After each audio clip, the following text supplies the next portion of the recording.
மது, புகை உடல் நலத்திற்கு தீங்கானது. நன்றி. இப்போ அந்த சகசிரார சக்கரம் ஓப்பன் ஆனதுக்கப்புறம் தான் இந்த ஒளி தேகம் எடுக்க முடியும்னு நான் சொன்னேன்.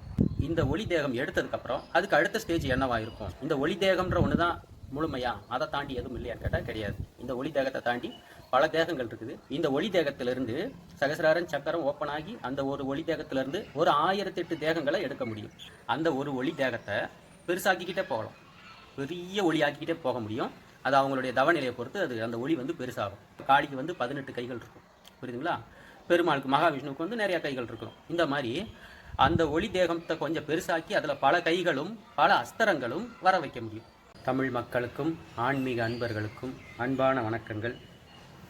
இன்றைய காணொலியில் சகசிரார சக்கரம் ஓப்பன் ஆனதுக்கப்புறமா நாம் எடுக்கக்கூடிய தேகங்கள், நாம் எடுக்கக்கூடிய உடல்களை பற்றி நான் கொஞ்சம் சொல்கிறேன். சகசிரார சக்கரம் ஓப்பன் ஆனதுக்கப்புறம் நம்மளால் 3 வகையான தேகங்கள் எடுக்க முடியும். அதுக்கு முன்னாடி ஆக்ஞா சக்கரம் ஓப்பன் ஆகும்போது நாம் இந்த உடலை காயகல்பம் பண்ண முடியும். இந்த ஆக்ஞா சக்கரம் நெற்றிக்கண் ஓப்பன் ஆகிடுச்சு அப்படின்னாக்கா இந்த உடம்பை அழியாமல் பார்த்துக்கிறதுக்கு என்னென்ன செய்யணும், எந்த மாதிரி மூலிகைகள் பறித்து சாப்பிடணும், எந்த மாதிரி மூச்சு பயிற்சிகள் செய்யணும் அப்படிங்கிற விவரம் நமக்கு தெரிய வரும். அதை வச்சு இந்த உடம்பை காயகல்பம் பண்ணலாம். அதாவது ரொம்ப காலத்துக்கு அழியாமல் பார்த்துக்கலாம். இந்த உடம்பை அழியாத உடம்பாக மாற்றிக்கிற முடியும். ஆனால் ஒளி தேகம் அப்படின்ற ஒரு ஒளி தேகத்தை எடுக்கணும் அப்படின்னாக்கா சகசிரார சக்கரம் ஓப்பன் ஆச்சுன்னா தான் ஒளி தேகம் எடுக்க முடியும். சகசிரார சக்கரம் ஓப்பன் ஆகிறதுக்கு 32 லட்சணங்கள் இருக்கணும்னு நான் சொல்லியிருக்கேன். அந்த 32 லட்சணங்கள் அழகு சம்மந்தப்பட்டதல்ல, குணங்கள் சம்மந்தப்பட்டது, புரியுதுங்களா?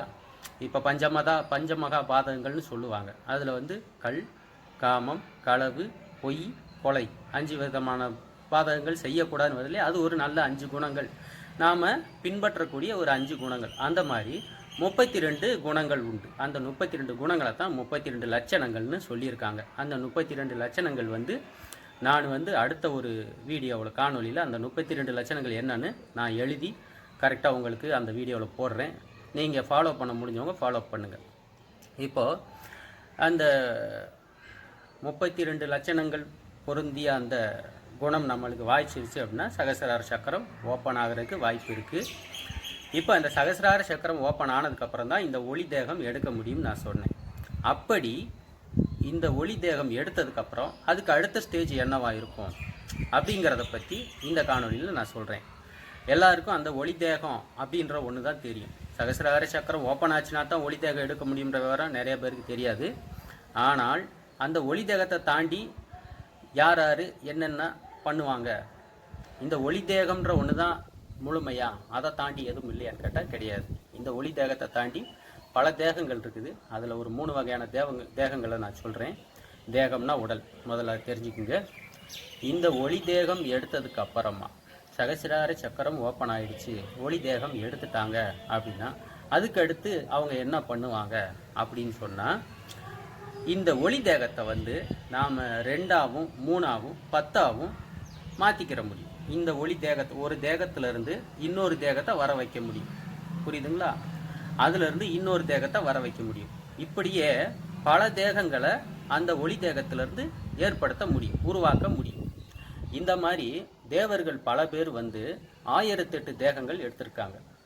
இந்த ஒளி தேகத்திலிருந்து சகசிராரன் சக்கரம் ஓப்பன் ஆகி அந்த ஒரு ஒளி தேகத்திலிருந்து ஒரு 1008 தேகங்களை எடுக்க முடியும்.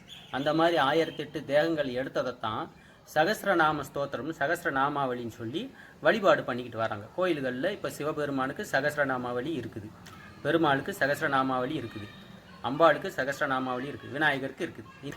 இந்த மாதிரி அந்த ஒளி தேகத்திலிருந்து பல தேகங்கள் எடுத்து பல சித்திகள் செஞ்சுருக்காங்க, புரியுதுங்களா? இப்போது சகசிரார சக்கரம் ஓப்பன் ஆகி அந்த ஒளி தேகம் எடுத்ததுக்கு அப்புறமா அந்த ஒளி தேகத்தை பல ஆயிரக்கணக்கான தேகங்களாக மாற்ற முடியுன்ற ஒரு விஷயத்தை நான் இந்த இடத்துல சொல்கிறேன். அதற்கப்புறமாக இன்னொரு தேகமும் இருக்குது. என்ன அப்படின்னாக்க அதுவும் தேவர்களுக்கு இருக்கக்கூடிய ஒரு தேகம்தான். அதாவது அந்த ஒரு ஒளி தேகத்தை பெருசாக்கிக்கிட்டே போகலாம், பெரிய ஒளி ஆக்கிக்கிட்டே போக முடியும். அது அவங்களுடைய தவநிலையை பொறுத்து அது அந்த ஒளி பெருசாகும், புரியுதுங்களா? இப்போ அந்த ஒளி தேகத்தை ரொம்ப பெருசாக ஆக்கிக்கிட்டே போய் அதிலிருந்து பல கைகள், நீங்கள் தெய்வங்களுடைய சிற்பங்களுக்கு பார்த்தீங்கன்னா பல கைகள் இருக்கிறத சிற்பங்களில் பார்த்தோம்னா பல கைகள் இருக்கும். இப்போ காளிக்கு 18 கைகள் இருக்கும், புரியுதுங்களா? பெருமாளுக்கு மகாவிஷ்ணுவுக்கு வந்து நிறையா கைகள் இருக்கணும். இந்த மாதிரி அந்த ஒளி தேகத்தை கொஞ்சம் பெருசாக்கி அதில் பல கைகளும் பல அஸ்திரங்களும் வர வைக்க முடியும். நான் ஏற்கனவே அஸ்திர பிரயோகம், அஷ்டமா சித்திகளை மிஞ்சும் அஸ்திர பிரயோகம்னு ஒரு காணொளி போட்டிருக்கேன். அதில் கொஞ்சம் சொல்லியிருக்கேன் அஸ்திர பிரயோகம்னா என்னன்னு. இந்த அஷ்டமா சித்தி அடைஞ்ச ஆணவத்தில் இருக்கக்கூடிய சில சித்தர்கள், சில கொஞ்சம் நெகட்டிவான ஒரு தாட்ஸ் வந்து தான்ற ஆணவத்தில் ஆடக்கூடிய சில சித்தர்கள் வந்து ஏதாவது ரொம்ப தப்பு பண்ணுறாங்க, அந்த அஷ்டமா சித்தியை வச்சுக்கிட்டு ஆணவத்தில் நிறைய தவறுகள் செய்கிறாங்க அப்படின்னாக்கா, இந்த மாதிரி தேவர்கள் வந்து அந்த அஸ்திர பிரயோகத்தை வந்து பிரயோகம் பண்ணி அவங்கள வந்து அடக்கி வைப்பாங்க. அவங்கள கொல்ல முடியாது, ஏன்னா அஷ்டமா சித்திகள் வரைக்கும் போகிறவங்கள வந்து அவ்வளோ சீக்கிரம் கொல்ல மாட்டாங்க, அடக்கி வைப்பாங்க. வேணாம் இது மாதிரி பண்ணாத அப்படின்னு சொல்லி ஒரு கட்டு கட்டி வச்சுருவாங்க. ஒரு அஸ்திரத்தை பிரயோகம் பண்ணாக்கா அவங்களால ஒன்றுமே பண்ண முடியாது. இந்த மாதிரி அஸ்திர பிரயோகங்கள் பண்ணணும் அப்படின்னாக்கா அந்த ஒளி தேகத்தை வந்து தவம் பண்ணி அந்த ஒளியை வந்து நம்மளுடைய ஒளி தேகத்தை பெருசாக்கணும். விஸ்வரூபம் எடுக்கிற மாதிரி பெருசாக்கி அதில் பல கைகளும் பல அஸ்திரங்களும் வர வச்சு அதை பிரயோகமும் பண்ண முடியும். ஆனால் ஒன்று, சகசிராரம் திறக்கிறது சாதாரண விஷயம் இல்லை. அதை தாண்டி இந்த நிலையெல்லாம் அடைகிறது ரொம்ப ரொம்ப கடினமான விஷயம். இதை மகாவிஷ்ணு, சிவபெருமான் போன்ற அவங்க மட்டும்தான் இந்த மாதிரி நிலைகள் அடைஞ்சிருக்காங்க. அவங்கக்கிட்ட இருந்து வேணால் நம்ம வந்து அந்த அஸ்திரங்களை வரமாக வாங்கலாம். அந்த மாதிரி நிறைய பேர் வாங்கியிருக்காங்க. அந்த அஸ்திர பிரயோகத்தை அந்த மாதிரி வாங்கியிருக்காங்க. அது கூட அவங்க கேட்டு வாங்கினது கிடையாது. இப்போ சிவனை நினச்சி சதா காலமும் தவம் பண்ணுறவங்களுக்கு சிவபெருமான் அவரே விரும்பி கொடுப்பார். ஒரு அஸ்திரம் கொடுப்பார். மிஞ்சி போனால் அந்த கோடாரியை கொடுப்பார். பரசுராமர் ஏற்கனவே அந்த பரசுவை வந்து சிவபெருமான்கிட்டருந்து வாங்கியிருக்கார். புரியுதுங்களா? அந்த மாதிரி அந்த அஸ்திரம் வந்து அவராக விரும்பி கொடுக்கறது தான். இந்த அஸ்திர பிரயோகத்தெல்லாம் வந்து அவங்களே விரும்பி தான் கொடுக்கணும். சதா காலமும் அவங்களே நினச்சி தவம் பண்ணால் அது சித்தி ஆகும். புரியுதுங்களா? இப்போ நாம் ஒளி தேகம்ன்ற ஒன்று பார்த்தோம். அடுத்து ஒளி தேகத்தில் பல தேகங்கள், அதாவது 1008 தேகங்கள் வரைக்கும் எடுக்க முடியும். அதுக்கு மேலே எடுக்க முடியுமா என்னன்னு தெரியல, இருக்கலாம். ஆனால் இந்த 1008 தாண்டி போனதில்லை. சிவபெருமானும் மகாவிஷ்ணுவோ அம்பாலோ 1008 தேகங்களும் 1008 சித்திகளும் செஞ்சுருக்கலாம். அதனால தான் அவங்களுக்கு 1008 நாமாவளிகள், ஸ்தோத்திரங்கள் இருக்குது. இதை தாண்டி அதையும் தாண்டி போக முடியும்னு கேட்டால் இருக்கலாம். நம்மளுக்கு விவரம் தெரியல. இது வரைக்கும் தான் எனக்கு தெரியும். புரியுதுங்களா? இப்போது ஒளி தேகத்தில் 3 வகை தேகம் பார்த்தாச்சு. ஒன்று ஒளி தேகம் எடுக்கிறது, இன்னொன்று அந்த ஒளியை பலவாக பிரித்து பல உடம்புக்குள்ளே கூட அனுப்பி பல செயல்கள் செய்ய முடியும். இன்னொன்று அந்த ஒரு ஒளி தேகத்தையே இப்போ ரொம்ப பெருசாக்கி அதில் பல கைகள் வர வச்சு பல அஸ்திரங்களை வர வச்சு ஒரே டயத்தில் பிரயோகம் பண்ண முடியும். இதுக்கு அடுத்து பிரணவ தேவம்னு ஒன்று இருக்குது. பிரணவ தேகம், அதாவது ஒளி தேகம்னா ஒளி வீசக்கூடிய தேகம். இன்னொன்று இருக்குது ஒளி தேகம், காதுக்கு மட்டும்தான் கேட்கும் அவங்க வர்றது. ஒளி தேகம்னா நாம் ஒளி உருவாக மாறி விடுவது, அதாவது மந்திர தேகம்னு சொல்லலாம். சிம்பிளாக உங்களுக்கு புரிகிற மாதிரி சொல்லணும்னா, இப்போ நாம் நம சிவாய மந்திரம் சொல்கிறோம், சிவனுடைய மந்திரம். சிவபெருமானுடைய உபதேசம் மட்டும் நம்மளுக்கு கேட்கும். அவர் அந்த தேகத்தில் மட்டும் இருந்து பேசுவார். வேறு எந்த தேகமும் முன்னாடி வராது. ஒளி தேகம் வராது. அவருடைய அந்த சூலாயுதம் ஏந்தி 4 கைகள் வச்சுலாம் வரமாட்டார். நாம் ஓம் நம சிவாய மந்திரம் சொல்லிக்கிட்டே இருந்தால் அவருடைய உபதேசம் மட்டும் கேட்கும். அந்த உபதேச ஒளி, அந்த ஒளி கேட்குது இல்லையா, அது ஒரு தேகம். அந்த பேசுகிறாங்கல்ல, அந்த பேசுகிறது ஒரு தேகம். அவங்க பேச மட்டும்தான் செய்வாங்க. ஒளி தேகம் அதுக்கு பேர். கேட்கக்கூடிய ஒளியாக அவர்கள் தேகம் எடுத்து வருவார்கள். அவங்க பேச மட்டும்தான் செய்வாங்க, வேற எதுவுமே பண்ண மாட்டாங்க. இப்போ இது அடுத்து இருக்கக்கூடிய ஒரு தேகம். இந்த ஒளி தேகம்ங்கிறது இந்த வேதாந்தம் படிக்கிறவங்க, வேதாந்திகளுக்கு பூரா இந்த ஒளி தேகம் வந்து கேட்டிருப்பாங்க. அசிரீரியாக கேட்கும். புரியுதுங்களா? இந்த அசிரீரியாக கேட்கக்கூடிய அந்த ஒளியை ஒரு தேகமாக சொல்லியிருக்காங்க. அது ஒரு தேகம். அதுக்கு பேர் வள்ளலார் பிரணவ தேகம்னு சொல்லியிருக்காரு, ஒளி தேகம்னு சொல்லியிருக்காங்க. புரியுதுங்களா? இப்போ இது 4வது தேகம். புரிஞ்சுதுங்களா? அதுக்கடுத்து 5வதாக ஒரு தேகம் இருக்குது. அது என்னன்னாக்கா, நம்மளுக்குள்ளே இருக்கிற சிந்தனை மட்டும்தான். புரியுதுங்களா? நம்மளுக்குள்ளே இருக்கிற சிந்தனை மட்டும்தான். அது ஒளியாக கூட கேட்காது. ஒரு சிந்தனையை கொடுத்து டக்குன்னு செயல்பட வைக்கும். புரியுதுங்களா? அது சிந்தனை ஆற்றலாக மட்டுமே இருக்கும். அந்த ஒரு சிந்தனை ஆற்றலாக இருக்கக்கூடிய ஒரு விஷயத்தையும் ஒரு தேகமாக சொல்லியிருக்காங்க. அதுக்கு பேர் வந்து காரண தேகம்னு சொல்லலாம். புரியுதுங்களா? காரண தேகம். அதுக்கு வந்து உருவமும் கிடையாது, அது உபதேசமும் கொடுக்காது, சவுண்டு கூட கேட்காது. ஒரு சிந்தனையாக இருந்து நம்மளை இயக்கிக்கிட்டே இருக்கும். அது காரண தேகம். அந்த காரண தேகத்தை பிடிக்கிறது ரொம்ப கஷ்டம். அந்த காரண கர்த்தாவாக நாம் அந்த இடத்துல போய் நிற்கிறது ரொம்ப கஷ்டம். அப்படி போய் நிற்க முடியாது. அது சாக்ஷாத் பரம்பொருள் ஒருத்தர் மட்டும்தான் அப்படி இருப்பார். புரியுதுங்களா? எல்லாத்துக்கும் காரண கர்த்தான்னு சொல்லுவாங்க. புரியுதுங்களா? அந்த எல்லாத்தையும் இயக்கக்கூடிய எல்லார் உடம்புலையும் பல பல சிந்தனைகளாக இருந்து அதே சமயத்தில் தலைவனாக ஒரே சிந்தனையிலும் இருந்து செயல்படக்கூடிய ஒரே ஒரு தேகம் அது பரம்பொருளுடைய அந்த அருட்பெருஞ்சோதி ஆண்டவருடைய ஒரு தேகம். புரியுதுங்களா? அந்த தேகத்தை யாராலையும் அடைய முடியாது. புரியுதுங்களா? இப்போது நான் எத்தனை வகை தேகங்கள் சொல்லியிருக்கேன்னு பாருங்கள்.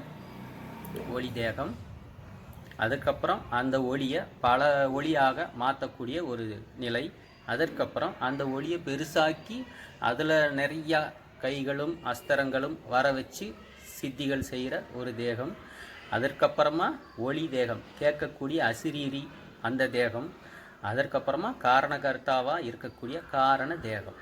புரியுதுங்களா? இப்போ இத்தனை தேகங்கள் சகசிரார சக்கரம் ஓப்பன் ஆச்சுனா தான் எடுக்க முடியும். புரியுதுங்களா? இந்த சகசிரார சக்கரம் ஓப்பன் பண்ணுறதுக்கு பயிற்சியே கிடையாது. எனக்கு இந்த 32 லட்சணங்கள் வாய்க்க பெற்றாதான் சகசிரார சக்கரம் ஓப்பன் ஆகுற ஒரு விஷயத்தை நான் இந்த இடத்துல யார் சொன்னாங்கிறத சொல்லிடுறேன்.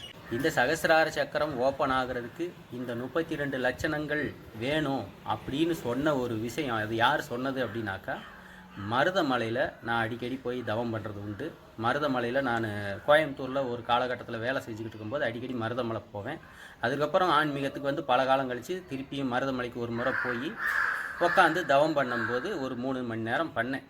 பண்ணுறப்போ ஒரு சின்னதாக ஒரு அசிரீரி, சகசிராரம் சக்கரம் திறக்கிறதுக்கு 32 லட்சணங்கள் வேணும், அந்த 32 லட்சணங்களை நான் சொல்கிறேன் எழுதி வச்சுக்கோ அப்படின்னு சொல்லி 32 லட்சணங்களை முருகப்பெருமான் தான் அசிரீரி மூலியமாக எனக்கு சொன்னது. வேறு யாராலையும் சொல்ல முடியாது. அந்த 32 லட்சணங்களை வேறு யாராலையும் சொல்ல முடியாது. புரியுதுங்களா? அது அந்த மாதிரி 32 லட்சணங்களை நான் எழுதி வச்சுருக்கேன். உங்களுக்கு அடுத்த வீடியோவில் நான் அதை சொல்லி காமிக்கிறேன். முடிஞ்சவங்க ஃபாலோ பண்ணுங்கள். அந்த 32 லட்சணங்களும் 32 குணங்கள். புரியுதுங்களா? முடிஞ்சால் அந்த குணங்களை வளர்த்துக்கங்க. முடிஞ்ச சகசிரார சக்கரம் உங்களுக்கும் திறந்து நீங்களும் பெரிய நிலையை அடைங்க.